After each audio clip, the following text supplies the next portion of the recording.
नमस्कार, जय हिंद, वंदे मातरम साथियों। स्वागत है आप सभी का हमारे यूट्यूब चैनल उदय एजुकेशन में। बात करेंगे इस वीडियो में माध्यमिक परीक्षा 2022 की दृष्टि से इम्पोर्टेंट क्लास 10वीं का जो आपका सामाजिक विज्ञान का पेपर है उसके बारे में। और ये आपके सामाजिक का पेपर संख्या फर्स्ट रहेगा। ऐसे में 4 पेपर यहाँ पे अपलोड करूँगा, तो वो भी आप ज़रूर देखिएगा। और इस पेपर में से कई सारे प्रश्न हैं वो आपके एग्ज़ाम में भी देखने को मिलेंगे। विद्यार्थियों, आप सभी से विनंती रहेगी, आप चैनल पे पहली बार आए तो चैनल को सब्सक्राइब कर लीजिएगा और साथ ही वीडियो को लाइक ज़रूर करें। और आप कहाँ से निवास करते हैं आप ज़रूर कमेंट बॉक्स में लिखिएगा। सबसे पहले आप निर्देश हैं उसको पढ़ लीजिएगा, फिर उसके बाद में अपन बढ़ते हैं बहुविकल्पीय प्रश्न की ओर, जो कि आपका पहला प्रश्न रहेगा।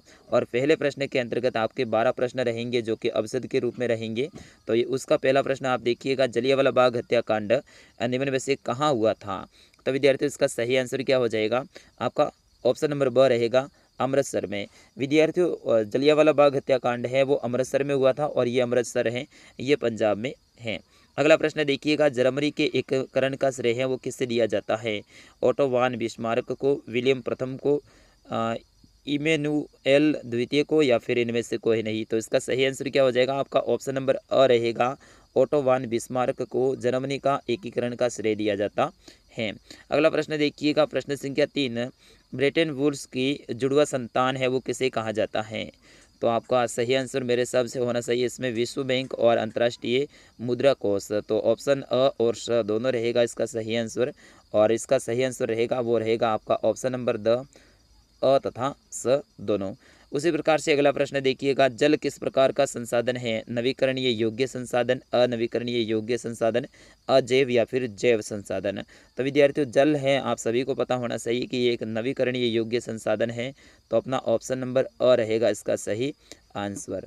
बढ़ते हैं अगले प्रश्न की ओर। प्रश्न संख्या 5 को आप देखिएगा, भारत की सबसे महत्वपूर्ण मृदा है वो कौन सी है? बिल्कुल आपको बताना है भारत की सबसे महत्वपूर्ण मृदा है वो कौन सी है। तो हो जाएगा आपका जलोढ़ मृदा। ऑप्शन नंबर ब में दे रखा है, तो वो ऑप्शन नंबर ब रहेगा इसका सही आंसर। बढ़ते हैं प्रश्न संख्या 6 की ओर। पहले का सट्टा देखिएगा, निम्न में से किस वर्ष बाघों के संरक्षण में विशेष बाघ परियोजना है वो चलाई गई थी? तो ये यहाँ पे देखिएगा आपके ऑप्शन में 2 दे रखे हैं, तो इसमें से आपका सही आंसर हो जाएगा वो हो जाएगा आपका 1973। ऑप्शन नंबर अ रहेगा आपका सही आंसर। यहाँ पे ऐसा भी आ सकता है 1973 74, या फिर 1974 75, 1975 76। तो ऐसा है ना, तो आपका हो जाएगा 1973 74। लेकिन अगर दोनों अलग अलग ऑप्शन हो तो इसमें आपका ऑप्शन अ रहेगा 1973। अगला प्रश्न देखिएगा, श्रीलंका में सिंहली को कब राजभाषा है वो घोषित किया? तो इसका सही आंसर क्या हो जाएगा आपका? बिल्कुल आप भी देने का प्रयास करें मेरे साथ में, ताकि आपका भी रिवीजन हो जाए। तो ये हो जाएगा आपका 1956। ऑप्शन नंबर अ इसका करेक्ट आंसर रहेगा। बिल्कुल ऑप्शन नंबर अ रहेगा इसका सही आंसर। अगला प्रश्न देखिएगा, संघीय शासन व्यवस्था कितने तरीके से गठित होती है? तो संघीय शासन व्यवस्था है ये 2 तरीके से गठित होती हैं। एक तो होता है लोकसभा और एक होता है राज्यसभा। अगला प्रश्न देखिएगा, प्रश्न संख्या 9 है, ये बोनस के रूप में रहेगा आपके लिए। इसका आंसर आप सभी दीजिएगा। सांप्रदायिक राजनीति इस सोच पर आधारित होती है कि धर्म की मुख्य रूप से सामाजिक समुदाय का निर्माण करता है। राजनीति धर्म से निर्देशित होनी चाहिए, राजकीय धर्म का निर्माण होना चाहिए, या फिर इनमें से कोई नहीं। तो 9वें प्रश्न है, इसका आंसर आप सभी देंगे। मैं आशा करूंगा कि आप सभी हैं वो वीडियो के कमेंट बॉक्स में इस प्रश्न का आंसर लिखेंगे। प्रश्न संख्या 10 को देखिएगा, 2 या 2 से अधिक देशों के विकास की तुलना का जो उपयुक्त मापदंड है उसे क्या कहते हैं? प्रति व्यक्ति आय, राष्ट्रीय आय, सकल घरेलू उत्पादन, या फिर कुल जनसंख्या। तो 10वां के क्या हो जाएगा? बिल्कुल 10वें का भी आपका ऑप्शन नंबर अ रहेगा, प्रति व्यक्ति आय है उससे ही इसकी तुलना की जाती है। तो बिल्कुल आपका ऑप्शन नंबर अ रहेगा सही आंसर। अगला प्रश्न देखिएगा, प्रश्न संख्या 11, एक वस्तु का अधिकांश प्राकृतिक प्रक्रिया से उत्पादन किस क्षेत्र की गतिविधि है? यहाँ पे देखिएगा नाम आ रहा है ना प्राकृतिक, तो प्राकृतिक का जहाँ कहीं पे भी नाम आए तो वो आपकी प्राथमिक क्रिया में आएगा, ध्यान रखना। तो आपका ऑप्शन नंबर अ रहेगा सही आंसर। बढ़ते हैं अगले प्रश्न की ओर। प्रश्न संख्या 12 को देखिएगा, प्रश्न 12 है कि सरकार द्वारा अवरोधों अथवा प्रतिबंधों को हटाने की प्रक्रिया है, उसे क्या कहते हैं? वैश्वीकरण, उदारीकरण, कोटा या फिर निवेश? तो विद्यार्थियों इसका सही आंसर क्या हो जाएगा? आपका ऑप्शन नंबर ब रहेगा उदारीकरण। क्या कहते हैं उसे? उदारीकरण कहते हैं। उसी प्रकार से देखिएगा अगला प्रश्न है आपका दूसरा, और इसमें रिक्त स्थान से संबंधित आपके कुल 6 प्रश्न रहेंगे और 6 नंबर का ये रिक्त स्थान वाला प्रश्न आपके एग्जाम में आने वाला है। तो यहाँ पे देखिएगा पहली खाली जगह को देखिएगा और इन सभी के आंसर हैं आपको बताना है। ये रिक्त स्थान है, इन सभी के आंसर आपको बताना है। देखते हैं आपको कितना याद है। तो प्राचीन काल में विश्व के दूरस्थ स्थित भागों के मध्य व्यापारिक एवं सांस्कृतिक संपर्कों का सबसे जीवंत उदाहरण खाली जगह के रूप में दिखाई देता है। किसके रूप में दिखाई देता है? इसका आंसर आप सभी जरूर बताइएगा। बिल्कुल इसका आंसर आप सभी बताइएगा फटाफट अंदाज में। और ये प्रश्न है, ये आगे भी आया हुआ है इसी पेपर में। जनजातीय क्षेत्रों में खाली जगह से बहुत अधिक वनों का विनाश हुआ है। तो यह खाली जगह में क्या आएगा? आप जरूर लिखिएगा। प्रश्न संख्या 3 और 2 और फिर उसके बाद में सेकंड कर दीजिएगा। यहाँ पे तीसरा देखिएगा, खाली जगह सामाजिक असमानता का एक रूप है जो प्रत्येक स्थान पर दिखाई देता है। तो यहाँ पे खाली जगह में क्या आएगा? उसी प्रकार से चौथा देखिएगा, विश्व के विभिन्न देशों की तुलना करने का प्रमुख आधार उनकी खाली जगह होती हैं। क्या होती है? जनसंख्या होती है, आर्थिक दृष्टि होती है, क्या होती है वो आप जरूर लिखिएगा। पाँचवें का बताइएगा, जब किसी कार्य में आवश्यकता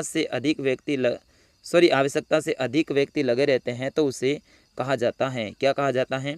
और इसी का सटा रहेगा, परिसंपत्तियों जैसे भूमि, भवन, मशीन व अन्य उपकरणों की खरीद में व्यय की गई मुद्रा खाली जगह कहलाती हैं। तो इसका आंसर भी आप जरूर कमेंट बॉक्स में लिखिएगा। प्रश्न संख्या 3 है, ये बेहद ही महत्वपूर्ण रहेगा। इसके अंतर्गत भी आपके 12 प्रश्न पूछे जाएंगे और प्रत्येक प्रश्न है उनका आंसर आपको एक शब्द में या फिर एक लाइन में देना है और प्रत्येक प्रश्न है वो 1 अंक का रहेगा। तो यहाँ पे देखिएगा पहला है कि पैकेटिंग से क्या आप समझते हैं? पैकेटिंग से आप क्या समझते हैं? तो बिल्कुल इसका सही आंसर क्या हो जाएगा? किसी बात को रोकने के लिए पहरा देना यानी धरना देना, उसे क्या कहते हैं? पैकेटिंग कहते हैं। प्रश्न संख्या 2 देखिएगा इसका, रेशम मार्ग किसे कहते हैं? तो बिल्कुल रेशम का मार्ग किसे कहते हैं विद्यार्थियों? प्राचीन काल में और मध्य काल में जो ऐतिहासिक, व्यापारिक और सांस्कृतिक मार्गों का एक समूह था जिसके माध्यम से एशिया, यूरोप और अफ्रीका जुड़े हुए थे, उसे क्या कहते थे? रेशम मार्ग कहते थे। तो अभी मैंने एक खाली जगह में बताया था ना, तो वो रेशम मार्ग ही था उसमें, ठीक है ना। उस खाली जगह में क्या आंसर था? रेशम मार्ग था। अगला प्रश्न देखिएगा, ये कथन किसका है कि ईश्वर की मर्जी के अनुसार राष्ट्र ही मनुष्य की प्राकृतिक इकाई है? विद्यार्थियों इसका आंसर आप सभी क्या लिखिएगा? वीडियो के कमेंट बॉक्स में लिखिएगा। अगला प्रश्न देखिएगा, बहुउद्देशीय परियोजनाओं का कोई एक लाभ बताना है।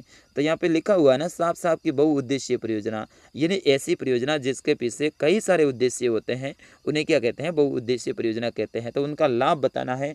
और विद्यार्थियों इसमें तो कई सारे लाभ हैं, जैसे कि नदी घाटी परियोजना को अपन ले लेते हैं, उसका बहुउद्देशीय क्या होगा कि एक तो हो जाएगा लाइट बनाने के लिए यानी जल विद्युत के लिए, पेयजल के लिए बनाते हैं। इसके साथ ही बाढ़ के खतरे को रोकने के लिए भी उसको बनाते हैं, तो उसे क्या कहेंगे? बहुउद्देशीय परियोजना कहेंगे। तो यहाँ पे आप लिख सकते हैं बाढ़ के खतरे को रोकना, जल विद्युत या फिर पेयजल और सिंचाई के लिए जल उपलब्ध कराना। कोई एक ही लाभ आपको लिखना है। अगला प्रश्न देखिएगा, भारत के मणिपुर राज्य में कर्तन दहन कृषि को क्या कहा जाता है? अगला प्रश्न देखिएगा, किस फसल को सुनहरा रेशा कहा जाता है? तो ऐसी कौन सी फसल है उसे सुनहरा रेशा कहते हैं विद्यार्थियों? वो हो जाएगी आपकी पटसन की फसल। कौन सी हो जाएगी? पटसन की फसल। अगला प्रश्न देखिएगा, सत्ता की साझेदारी के किसी एक रूप का नाम लिखिएगा। अगला प्रश्न है, संघीय शासन व्यवस्था का एक उद्देश्य बताइएगा।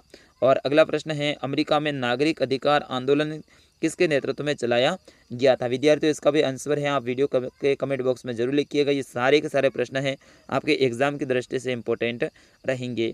अगला प्रश्न देखिएगा, एजेंडा 21 क्या है? विद्यार्थियों एजेंडा 21 क्या है? ये है अपने 1992 में जो ब्राज़ील का है रियो डी जेनेरो, वहाँ पे हुआ था। और इसमें क्या हुआ था? संयुक्त राष्ट्र संघ का एक पर्यावरण एवं विकास के मुद्दे पर केंद्रित एक सम्मेलन हुआ था, जो कि कहाँ हुआ था? ब्राज़ील के रियो डी जेनेरो में हुआ था। उसे क्या कहते हैं? एजेंडा 21 कहते हैं। अगला प्रश्न देखिएगा आप, आपकी स्क्रीन पे आ चुका है। तृतीय के क्षेत्र की किन्हीं दो सेवाओं के नाम लिखिएगा। विद्यार्थियों, मक्खन जैसा ये प्रश्न है।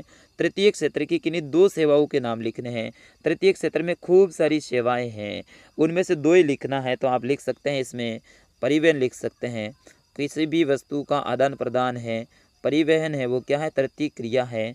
उसी प्रकार से आप यहाँ पे लिख सकते हैं संचार, ठीक है, संचार भी आप लिख सकते हैं, ये भी तृतीय क्रिया है। और उसी प्रकार से बैंकिंग सेवा, अपने बैंक वगैरह है ना, ये भी तृतीयक में है, आप ध्यान रखना। तो बैंकिंग सेवा है, ये भी तृतीयक में है। अगला प्रश्न देखिएगा, वैश्वीकरण का कोई एक लाभ बताइए।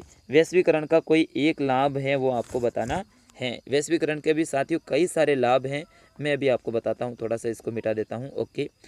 हाँ, वैश्वीकरण का एक लाभ इसमें देखिएगा, एक देश के जो लोग हैं वो दूसरे देशों में जाके अपना रोजगार है वो प्राप्त करते हैं, एक तो ये लाभ है। दूसरा क्या है, आयात और निर्यात पर प्रतिबंध है वो समाप्त हो जाते हैं और वस्तुओं का आदान प्रदान हो जाता है। तो ये क्या है, वैश्वीकरण के लाभ हैं।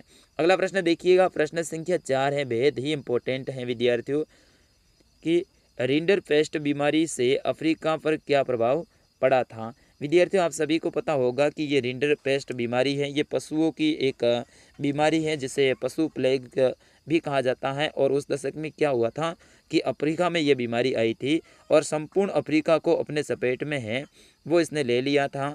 और ये जो बीमारी है ना, ये ब्रिटिश जो आधिपत्य वाले एशियाई देश हैं वहाँ से आए जानवरों के ज़रिए है वहाँ पे पहुँची थी, कहाँ पे, अफ्रीका में पहुँची थी। लेकिन इस बीमारी ने अपने रास्ते में जितने भी मवेशी आए उन सभी को अपनी चपेट में ले लिया। और कहा जाता है कि अपने रास्ते में आए 90% जो मवेशी हैं उसको है ना इस बीमारी ने मौत के घाट उतार दिया था। और पशुओं की हानि से है ना अफ्रीका की आजीविका है वो लगभग ख़त्म हो गई थी उस समय पे। तो इस तरह से थी ये रिंडरपेस्ट बीमारी जो कि अफ्रीका में आई थी। अगला प्रश्न देखिएगा, ग्रिम बंधु कौन थे, उन्होंने जर्मन राष्ट्रीय भावनाओं के विकास में क्या योगदान दिया। अगला प्रश्न है, पुनः फैक्ट पर संक्षिप्त में टिप्पणी लिखिएगा। विद्यार्थियों, ये जितने भी प्रश्न हैं ये आपके एग्जाम की दृष्टि से इम्पोर्टेंट हैं, तो इन सभी को आप याद करके जाइएगा। अगला प्रश्न देखिएगा, जैव और अजैव संसाधन क्या है, कुछ उदाहरण भी आपको देने हैं। सबसे पहले जैव संसाधन, ऐसे संसाधन जिसमें जीवन पाया जाता है तो वो क्या हो जाएंगे, जैव संसाधन हो जाएंगे। जैसे कि पशु, मानव वगैरह, ये सारे के सारे क्या हैं, जैव संसाधन है, पेड़ पौधे वगैरह।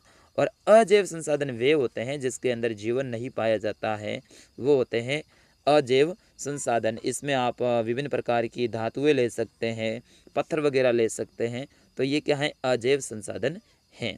अगला प्रश्न देखिएगा, प्रश्न संख्या 8 है, सुभेद जातियों पर एक संक्षिप्त में टिप्पणी लिखिएगा। अगला प्रश्न है, गैन जीविका कृषि से आप क्या समझते हैं, स्पष्ट कीजिएगा। ऐसी कृषि जिसमें बहुत ज़्यादा मेहनत और पूंजी की आवश्यकता होती है, यानी श्रम के साथ में की जाती है, तो उसे क्या कहते हैं, गहन जीविका कृषि कहते हैं।